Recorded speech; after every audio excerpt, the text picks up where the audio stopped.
shit. Guys, let's go into the highlight game. In the top left-hand side, our red Terran player. Give it up if you're cheering on Maru. And in the bottom right, our blue Terran player from Dark Phoenix Gaming. Sorry, I say Dark Phoenix Gaming. Having Dark on the team has really ruined this team name for me. Dragon Phoenix Gaming. From Dragon Phoenix Gaming, it is Kira in the bottom right. Former teammates. So last week in the Kung Fu Cup, Kira decided to just beat all the generic Green Rings players. He beat Trap. Did he beat Trap? He beat Rogue in the finals anyways. So Kira beat Rogue in the finals and went through to win it all. That was last time in the Kung Fu Cup. That was actually 2 weeks ago. This time in the Kung Fu Cup, he faces Maru as his first opponent. Is Kira going to keep up his generic Green Ring killing streak? Or have they re-signed the wrong Terran player? Well, probably not, because Maru is a beast offline. And Kira is not so much, but online Kira is absolutely phenomenal in terms of playing StarCraft 2. He really is one of the best. I know Special, I think for a long time, said his micro is probably as good as Maru's, if not as good as Maru's, it's number 2 in the world. Compared to, over ahead of Innovation and so on, for example. So, just going to be seeing this setup. We're going to see this SCV coming around the right side as we get this going. Hey, what's up? Burner44 in the chat says, hey, Wardy, I enjoy your YouTube content. Keep it up. Thank you so much for the kind words, dude. Glad you're enjoying. So, as SCV of Cure comes around into the natural here, Factory will drop down from Maru in the main base. So, it is going to be a double gas expansion here from Maru. Single gas expand from Cure. So Cure from the start gets that slight edge up, right? Because Maru's looking to expand pretty quickly too. But Maru also will have the advantage of that faster factory. We'll see if he can put that into play for the... I mean, you're really talking like a 1 or 2 worker difference here overall. So if Maru can find a worker or 2, he's already going to be in a decent spot. And, well, it is going to be dangerous for Cure. He goes into a reactor on the racks and the factory dropping down. So he's only got 1 Reaper. So there's always that potential where, as Kira, as he rolls the dice a little bit here, if he loses that Reaper, he's going to lose a bunch of SCVs. So let's see what Maru does. For now, just sits back home with 2 Reapers, might feel a bit more confident to get out on the map.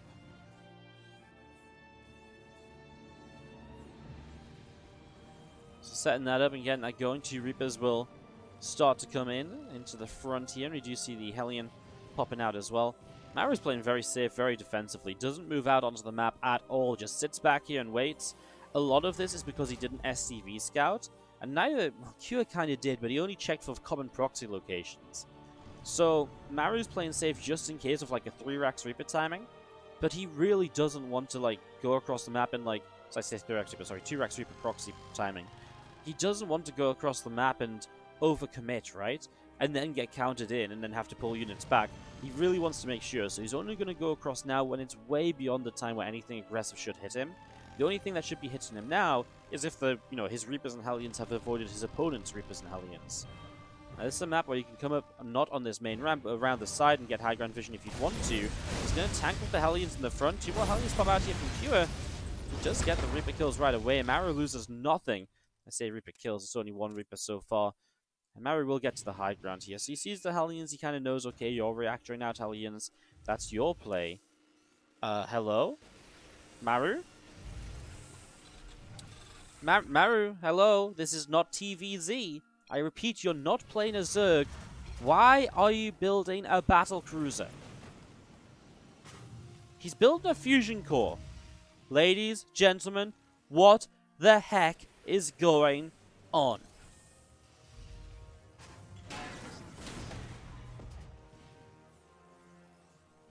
Well, what else could this be? It has to be a BC, right? It's not just going to be like ranged liberators. He's got a tech lab on the starport. Is he... Oh my god. What is Maru doing?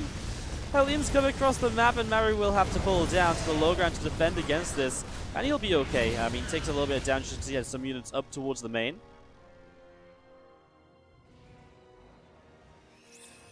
The Cyclone locks on, and that's going to be another Hellion kill. Can somebody please tell me and explain to me what the heck is actually happening here? Liberator of Q in the main base goes down, hasn't scouted the Fusion Core, hasn't scouted the Battlecruiser. You think Maru's just styling on Q right now? Yamato Cannon is going to start resurging, so Maru working his way along with this. The BC is halfway done. So Interference Matrix can shut down a Battlecruiser. Absolutely a possibility. But what's actually going to kill the Battlecruiser? Right? Well, we're going to see this River going to hop up into the high ground. Siege Tank is going to kill that off, and BC will finish, and Maru has a Battlecruiser teleporting across the map into Cure's natural. I've seen everything in the world. And the last time I casted Maru, he was going Battlecruiser opening every game in TvZ. Maybe he's still just not lost with it, so he's applied to other matchups as well. I mean, Cyclone gets a good lock on, right? Cyclone gets a really good lock on here. The Raven Matrix obviously hurts a lot, and that BC goes down to below half hit points to start. As here we go. Is it still styling if you don't do any damage? I guess that's the new question. Gets a Marine. Obviously the Raven now out of energy. Q is just going to react to Vikings. He's building a Cyclone. And Maru back at home builds up a couple of extra factories. So the first BC doesn't do much. Does the second BC coming into play add much to this instead? Well, there's got to be a bit of a possibility there, right? Because obviously that will power up quite heavily. I mean, now we're going to have Stim very soon. 1-1 upgrades on the way. Intrigued to see what he uses the Yamato Cannon on. I guess you can Yamato Cannon down Vikings. The Raven would be a pretty priority target. Maybe even Cyclones. Usually Cyclones aren't like a priority because they're not as good later into the game. But in this scenario, they might be good because, you know, those Cyclones are going to do a lot to the BCs. But I think the Vikings might be a more prioritized target on that. As we do see the Orbital Command dropping in on the third base and the Battlecruiser coming all the way back home. SCVs are waiting to repair it. As Maru does have his own third CC, and he's going to move down to the low ground position here. So he's going to take the forward base, hold a forward position with the mech play that he's going into. Maru doesn't have a lot right now, but he is getting to that point where he's starting to get the numbers up and running. However, Cure is pushing across the map, so Maru is going to have to defend here pretty much right away.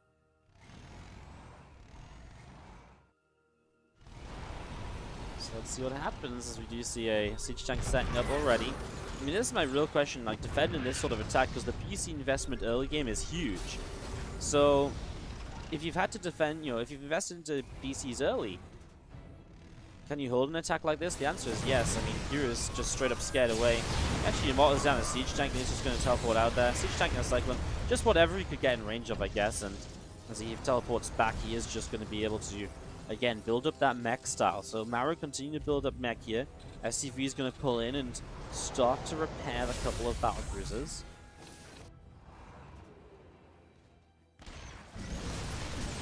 Bio Army going to come up and work their way through these rocks. So Pure just opening up the map a little bit. Another command center dropping down from Maru here as he just gets ready for a fourth base. He will just not stop expanding right now, and neither will Cure, right? As a Bio player, you just don't want to slow down in terms of expanding.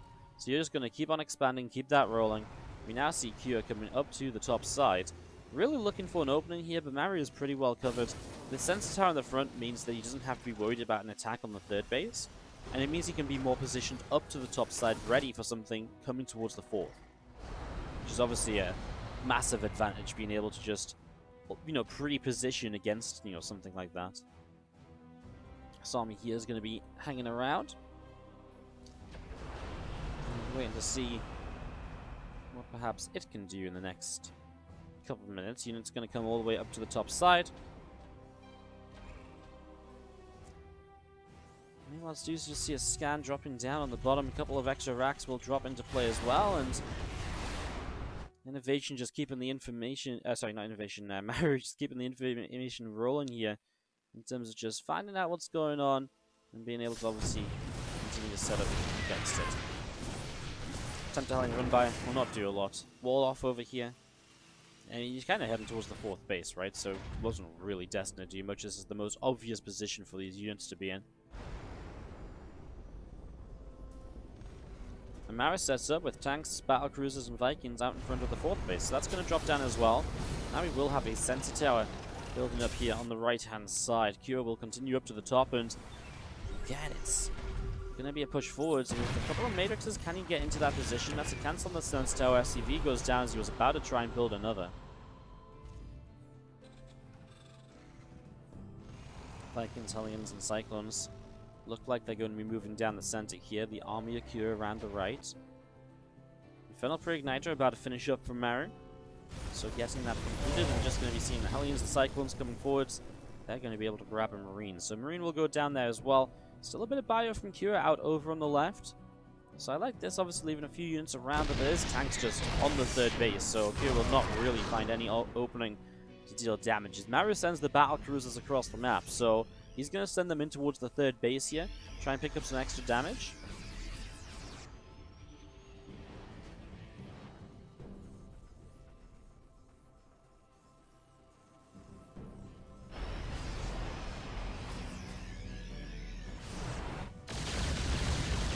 BC's going to come in, and now SCVs will be in some trouble here. Obviously, these BCs can teleport out, so it's just a harassment tool. 7 workers. Doesn't even take a shot. I mean, you can't afford to, right? If you teleport too late, there's a lot of Vikings, and the BCs will just get targeted down and possibly die. So got to teleport out there in plenty of time, and that's exactly what he does. So keeping himself in a decent spot here, Maru, as he comes back to the upper left-hand side. Vikings and the rest of the bio army hanging around over on the right. Couple extra tanks setting up in the center. Advanced ballistics on that fusion core. 3-3 upgrades on the way on the engineering bays. And Kyo will be again rotating around into the middle of the map. Maxed out here on both sides. What you want to be doing now is Kyo. Advanced ballistics, you know, the starport units is what you want to be prioritizing. It absolutely is. So he's wanting to build up a good air army because that's going to be very important for him here across the board of what gets done in this. So as we see this army of Maru setting up on the top or in the center. Let's see a few of these units of Kyo moving around as well in the middle. Here we go, Vikings already firing, a couple of them going down. There's going to be a fight. You're going to see an anti-armor missile on the Vikings. That's going to help out Kyo quite a bit. So Maru may be in some trouble in the skies. On the ground, how is he doing? A couple of tanks here still firing. He'll do okay on the ground, but now these Vikings are going to land, and those Thors don't last very long. The tanks get cleaned up, and Kyo will win this fight. So Kyo is going to win that fight out, and, well, he only comes out of it 20-ish supply ahead, so it shouldn't be too crazy. It should be somewhat playable here, actually, still. 2 more Vikings building. I mean, look at the base number from Kyo. In fairness, Maru hasn't slowed down on bases either. 5 bases of his own, extra CCs ready to move out or morph into orbitals, whatever he needs. Maru just had a big reset on his air army though, and that's a big issue because look at what Kyo can do now. Now he's taking down the Vikings, he can introduce the Liberators into play. And as he introduces the Liberators into play, he is going to be able to just... It's going to be messy, right? Because the Viking count is going to do, you know, is going to do very well at shutting down his opponent's anti-air, and then he can use those Liberators to push back tank lines. The Thors from Maru might be the saviors right now, because they will aid in the anti-air fight, but obviously every Thor you build is one less siege tank you're building. Every one less siege tank you build is less power on the ground, so you do have to be careful of that, and that's why Kyo will like to kind of keep a bit of bio in the army, to make sure that to make sure that Maru still has to commit to a certain amount of bits, you know, a certain amount of whatever on the ground here. And that is typically going to be tanks, right? So Thors.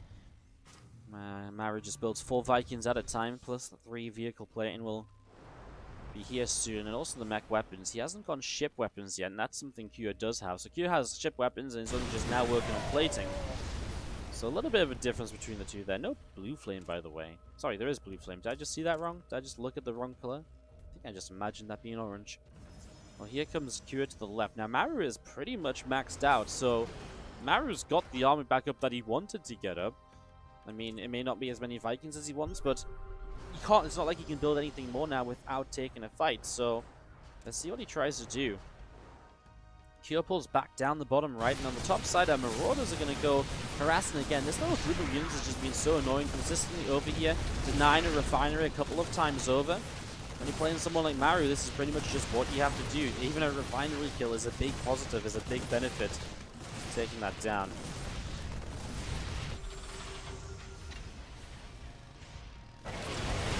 Like he's going to be flying away, and the Thors are going to go in. The Raven introduction from Maru, he will have the anti-armor this time around, and those Thors are absolutely destroying that air army. The Liberators will go down, and okay, there's Vikings left over, but this time I think too many Thors remain. No, not even high ground vision left for this siege tank. He will scan for the one extra shot. Maru absolutely wins this time round. Going to see another round of Liberators building here. You can see resources lost very even. If we jump to income, you can see that Kira is it's up and down at different points. Kira is generally leading. So that's good for him, especially now that he's not really purely bio anymore. He's more air focused with just a couple supporting bio units. Because obviously if you're still playing bio against mech, you're not trading very well typically. And that's where your problems start to come in. And man, Kira's just taking both corner bases at the moment, and we are pretty much manning the entirety of Nightshade. Just these central bases which haven't been taken yet. The Thors of Maru back around in the center, some more tanks moving over. Both these guys as well, I think important to note, on a very high work count, 86 and 81. So their armies aren't like super huge, but it does mean they've got a lot of income. So after what is a crazy large fight, right, Liberators, Thors, really expensive units dying off, you're able to get going again. I will say this time though, Kyo definitely has more on the ground than he had before. So he has less in the skies, more on the ground. I wonder if that's a response to just how many Thors there are. Let's find out, as I don't think Maru wants to fight yet. He has 4 more Thors on the way up. He might just have to sacrifice this topside base. He'll pull the SCVs to repair, keep that planetary alive as long as possible, do as much as he can. Looks like he's going to move in and intercept some reinforcements. Obviously, that puts him in a precarious position, because what about this base, right? That's the next target here for Kyo, perhaps. The moment Kyo looks as though he'll just pull away. So Maru does lose 22 SCVs. Loses, I don't think the base necessarily is an issue. You're still mining comfortably over here. 20 workers will give Kyo a big worker advantage. Maru is straight back to rebuilding those SCVs. Now Kyo might lose a base as well, though. Maru is going to cut Kyo's army off as Kyo comes top right and then down. Maru just went straight across, so he's already going to find himself, well, the orbital plan. There's a difference here, the biggest difference, not as many SCVs on this base for Kyo. So Maru denies the base, but he doesn't actually, he denies the base, but he doesn't get many SCV kills. He does kill an orbital as well, and he does get a Liberator and a couple of Vikings here already. Meanwhile, more SCVs are going down, so Liberator harassing the bottom left. Somehow Maru already has a Thor over here. Might now invest in one missile turret behind that mineral line as well, just to help stop that issue happening for him again. So Maru's Thors, they really just dish out so much damage here. I always think it's pretty crazy when you see Thors nowadays, like, especially against air units. Like, they chunk units down so quick. Obviously against bio units, they don't fare so well, and this couple Thor army is going to get picked away at there. Now these tanks in siege not going to do great either. Maybe that is, again, like just the play for Q. You just go into more bio units. Obviously, it's a different story, though, if the tanks are siege. But the more bio units you have, the more you can run around the map. This army of Maru is slow moving. So the more you can run this army around the map, the better a time you're going to have. Vikings pressing in again. These Libs are going to take a lot of damage before they get siege. Maru tries to get an extra shot off. Doesn't take any damage on the Thors. It's really nice knowing just when to pull away from that Liberator fire. There's another command center that gets blown up, though. That's pretty crazy. I love this. Just a single harassing siege tank bottom left. Kyo does have more bases, remember. He's got the bases Maru has, plus both corner bases. So, over time, I mean, Maru has to deny these. Or at least one of them, and then mine from that himself. He is denying this one in the bottom left as well. There's a lot going on. Kyo might not react and pull SCVs to repair it, because there is a lot of damage going in around the map. You see some of these Thors now continuing to drop. See Marines push back, Marauders push back in the center. Thors continuing around the bottom side here.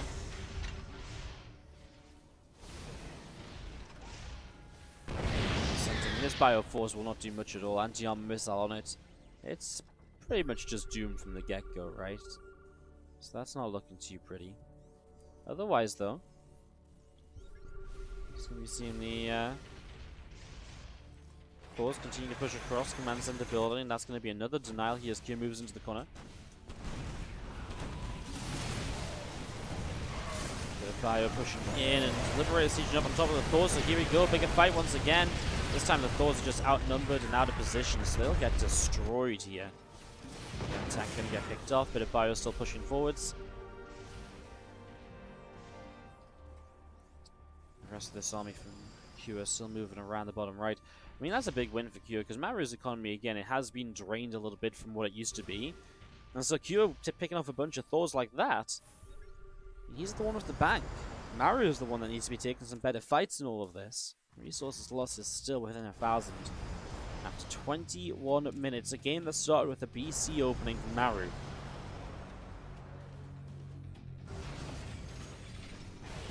The SCV is going down as the Thors push that Liberator way through the top right side.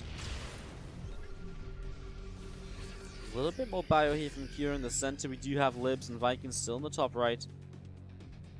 And they are going to come around and try and find a position. That's not sure we'll get rid of the first one. He's just going to mass siege up this base. Problem for the Thors, if the Libs are already siege, it's very hard to push into, although here you can go along and then up and be in range. So, kind of surprised we don't see much being done about that. Maybe he will in a moment, but at the same time, a Bioforce in the bottom, so you're going to need some units down here. We're only on 3 tanks left, by the way. So not a lot of splash damage to really deal with these bio units. So you've got to be really cautious. I mean, Maru's going to lose a base here. He's going to counterattack with the Thors. Kyo sees it coming, has the sensor tower. Maru scans, sees the Liberator, so he knows what he wants to do. Maru's going to lose another base, so, you know, the temperature is rising for Maru. He has to start getting something done sooner rather than later, because the longer this goes on, the worse the position he's getting into. His worker count is way down. 37 SCVs against 68. So really not doing great there. At least now he is getting some SCV kills here. But look at this. Kyo's got another base in the top right. He's expanding at a rate Maru cannot deny, because Maru's army is slow and it's really just ineffective at taking out base. It's like, okay, when they get there, they kill a base pretty quick. But then to trudge around the map, and obviously there's just bases all over the map as well. Well, those are not in the proper anti-air mode. They will switch to it and get rid of that Liberator. Now tanks will siege, so he's going to try to deny bottom left. The problem is, denying the economy now, it's almost too late, because Kyo has the bank already in place to rebuild. Maru's army 152 because he's so low on workers. He will get a larger army here in the end. Might lose another orbital though. He'll probably just want to leave those tanks sieged. He is converging on this bit of a Bioforce down here. There's only one medevac, so he can't lift and leave. Kyo though has an exit to the bottom right side. This couple of Cyclones going to get picked off as the top right base is able to live through a little bit of an assault. Maru, he's got an army that has to pick through this army, and then 3,000 of resources in the back. And on top of that, mining base is still active from Kyo. And Maru around the map really does just have mining absolutely everywhere. He's looking great when it comes to mining. Sorry, Kyo has mining absolutely everywhere. Maru is not mining everywhere. I got that the wrong way around. Maru's not looking great at all while mining, right? He's got 2 bases left. These Liberators picking away at a couple of these SCVs. And that's the story of this game. Kyo has kept the economy up and running, where Maru has not been able to. And now these Thors have to turn to fight against these Liberators, and I mean, there's just so many Liberators, and the bio coming in as well. There's just so much to deal with at once. Can Maru make it work? He's got a lot of Thors from the top side, and he will get rid of these Libs. I mean, that's a very expensive set of Liberators to rebuild. He has denied this base. A new orbital heads to the corner once again, though. Kyo keeps the mining going.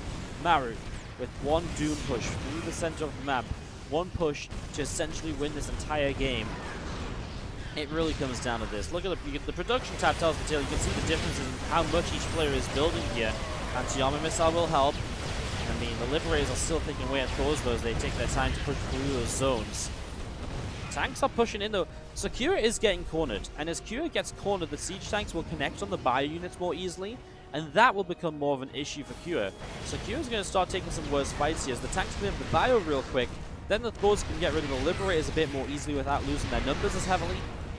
And Kyo is somewhat right to drop across the map, because just sitting back is not going to do amazingly well for him. Viking up here sees this base. He's going to send a siege tank up to try and start tonight. A Thor as well. Here come the Liberators again, and once more the Thors now from Maru just aren't moving forwards fast enough. And it's a little bit too late there, so he's going to have to unsiege. He'll have to give up the chase here. Honestly though, at the same time, this drop comes in, this orbital goes down. Up here we do see that tank picking away this top right base. Hellions over here could get some of these SCVs that are long distancing. We'll get some of them low. These medevacs load up, go to the natural. 25 minutes in, Thor's now picking off an orbital on the bottom side of the map, so this orbital command will fall as well. And bio units unload, and engineering bay taking a bunch of damage. On the top side, this Thor gets picked off. Now Maru really is hurting on economy, and it's just as this army gets picked away at, he has no way to rebuild. He has again, he's denied a lot of Kyo's economy. Kyo is out of gas, so actually if Maru can somehow keep this going, Cure is kind of out of gas to rebuild again, but Cure also has the largest army advantage he's had in the entirety of this game.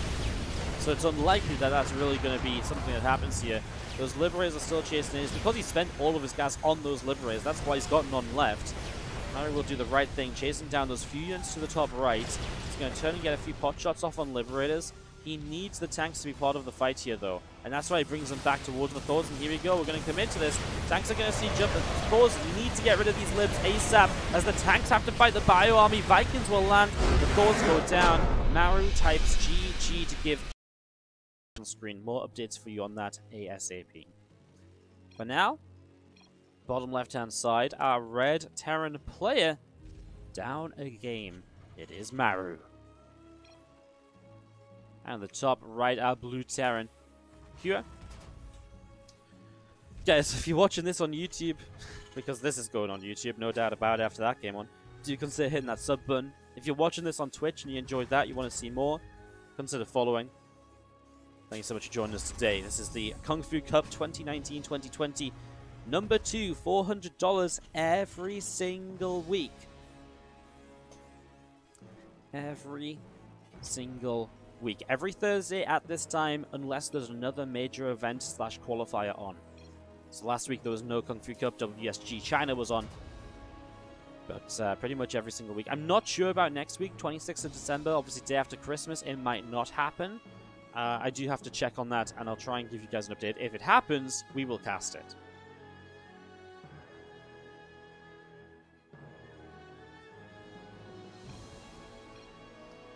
SCV comes down to the bottom left-hand side as in the early stages. Cure, Maru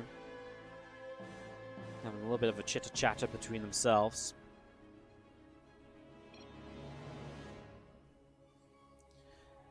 So SCV coming down to the bottom left.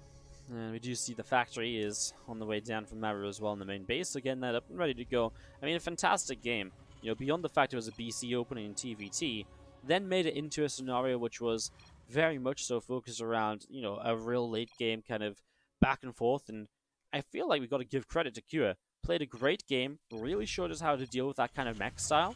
Forces Thors, but then keeps building the air units, because even though the Liberators are going down, they're doing enough in each of the fights. Really just great back and forth. So many technical bits and pieces going on in all of that. A great first game. Now game number 2 already, we see Cure expanding a little bit faster. Maru is 2 workers in each gas, so similar to the last game. In fact, it's pretty much the same setup as the last game. Cure goes 1 Reaper expand into the very fast reactor. On the other side of the map, Maru goes into multiple Reapers and Hellions while expanding pretty quickly as well. Love what Cure is doing with this SCV in the front. It just means if a Reaper comes in, especially because you can easily come in with no ramp disadvantage. If a Reaper comes in, the SCV is there to help tank a little bit and to help make the micro a bit more difficult. It lessens the likelihood you just lose that first Reaper very quickly.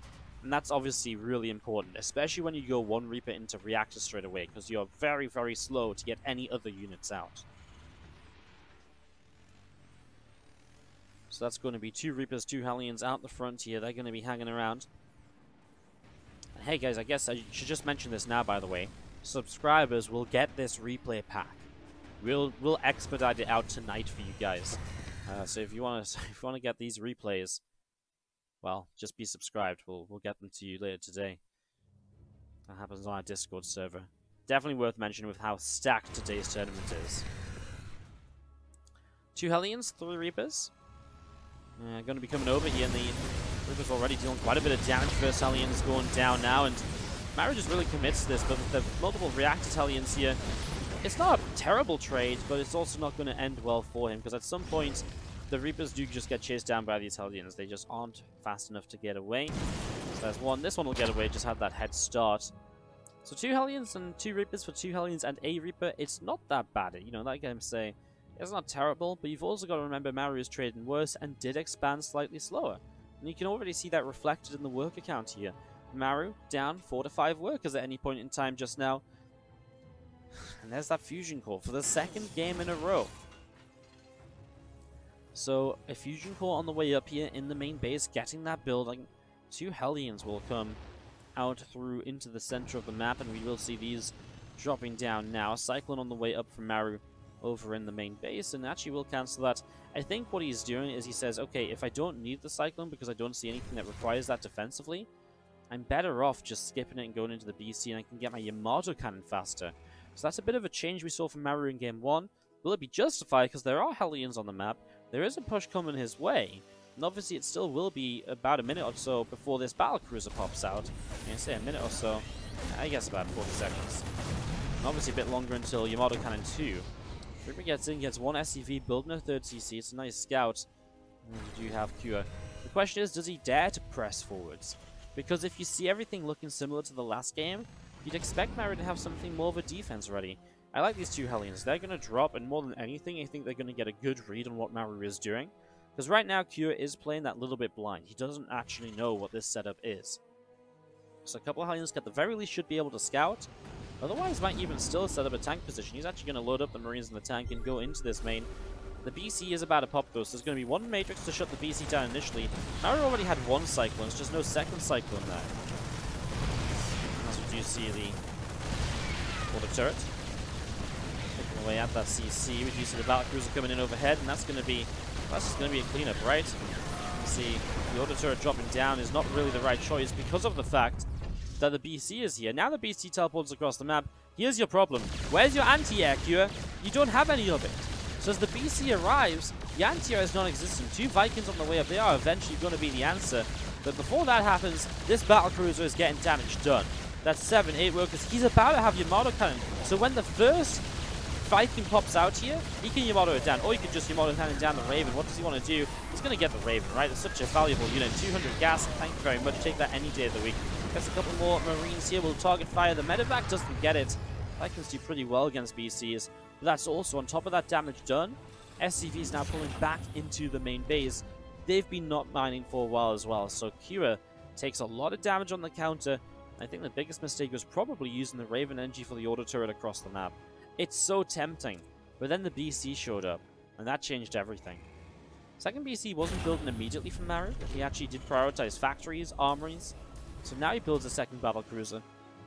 We'll see if that works out at all, because Kira's already building quite a few Vikings. So a good amount of those coming in. This factory's going to move over the side, extra racks dropping down. Kira has got that third CC rolling. Maru did have to cancel his due to the previous attack, so he's now lifting that up, bringing that out to the third base as well. As we do see the 1-1 upgrades going to be finishing up here on the engineering base in the next minute and a half. So that's the kind of upgrade time that Kira is looking at. The thing is, Maru shouldn't be too far behind. His armories are complete. It's just about finding the gas, and he has the gas to start those upgrades. So it's just about starting them, and there they are. And they'll get going. And those upgrades, they take the same amount of time as bio upgrades too. So he's only 20-30 seconds behind on upgrades. Being behind on upgrades isn't terrible as a mech player, because defensively you're so strong, you can pretty much deny fights you don't want to take anyways. So being behind by 30 seconds shouldn't be a major issue. You do want upgrades, they are good for you. It's just, in that 30 seconds, it'll be very hard for Q to take advantage of the fact he's got 1-1, and Maru isn't on 1-1 yet. Marine's coming back over, and that Cyclone is going to get killed. Wow. Somehow Maru finds that final shot there. That is pretty incredible. As you do see the tank and Marines coming back. Maru just built a few Marines from earlier in the game. I mean, they're not really useful at some stage. He'll just try and maybe take map control with them or something. I mean, he already has one on a watchtower here. May as well keep them, right? I mean, they are a supply that will help you fight if you get into some trouble. They will tank a few shots. But in the long term, obviously, he's not going bio. He's not upgrading them. They are just early defensive units.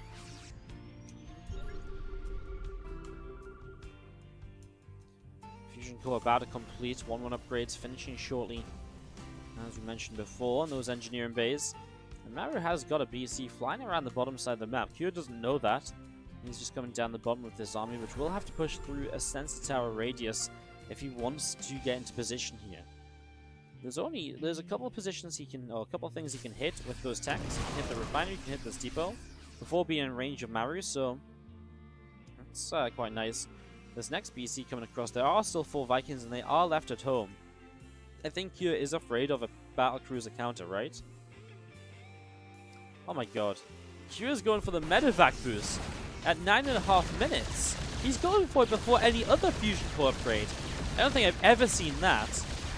I mean, that's very unique because that's going to be Yamato and then a few more SCVs, and eventually you just have to time it right to teleport out of here. Maybe right now get that SCV. Don't cut it too close. 7 more workers killed. Maru, another nice little piece of harassment, keeps the BC alive. This command center needs to turn back around though. We'll stim to add some damage to that. Looks like Maru will have to push forwards a little bit as well to help out. The thing is, the other tanks aren't here just yet, so not a major problem. But yeah, that position will take a little bit of effort for Maru to break, and he will have to break that to get a base up, because the next base, if you don't take that high ground one, is the low ground one, which is obviously covered in this scenario as well. Scans. I'm sure Maru needed a scan there, but he does lose the tank. The scan from Cure was good. Bygone drop going to go in towards the natural, but tank's moving over. Going to be able to deflect it, and so Cure just backs away. Doesn't commit. There was multiple turrets, so you're going to lose the medevacs if you commit to this. There's no escaping. And the tanks were already on their way over, so I think it's a smart decision by Cure. Assessing the situation as he enters and says, nope, no, definitely don't want to commit to this. Get me out of here. So the Battlecruiser going to line up the Yamato cannon, and that's going to be a dead siege tank on the bottom side. Now these SCVs in the natural expansion are starting to drop as well. 13, 14 workers already going down. So this drop does get in the end, kind of gets in a position where it's just a bit away from the tanks. So Maru's going to go chasing after it. We never really saw Cure able to drop in the first game. Maru takes a lot of damage here. 14 workers. Obviously has to trade this out in the end as well. Still trying to set up tanks to shut it down. He's going to lose an armory with +2 attack on it. Now he's losing his other armory with +2 armor on it. Vikings will land. Siege tank gets picked off. There are a few more marauders going down as well as Cure. Coming back around this top side is going to go and see what's next. Marauders around the front. There you go. Medevac's going to go boosted into this here. Vikings firing away, and Cure's just going to try break Maru right here, and now the rest of Maru's tanks just sieging up on that high ground. There's a lot of marauders. They're low HP, but it seems like they maybe have enough to just break through, as Maru's numbers are dropping really, really quickly. As tank goes down, the rest of these Vikings will go down, and that is going to be GG. Maru says, doesn't go so well for him, huh? Cure is going to take the 2-0 here over Maru, but I mean, it was a fun series. And that may be the end of Maru today, sadly. But up next, if I'm not mistaken, would be Cure versus most likely SOS. Not sure where the bracket is looking like in that sort of regard just now. Got Bio stimming in. Gonna go after another siege tank or two. SCV is still dropping down. So that means you can just pick away Marines and Marauders. He's still just Yamato and everywhere whenever possible, but it's not really going to make the difference. There's your GG. Cure takes the 2-0 and will advance on through to the next round of the Kung Fu Cup. And he there will be playing against SOS confirmed. That will be coming up next.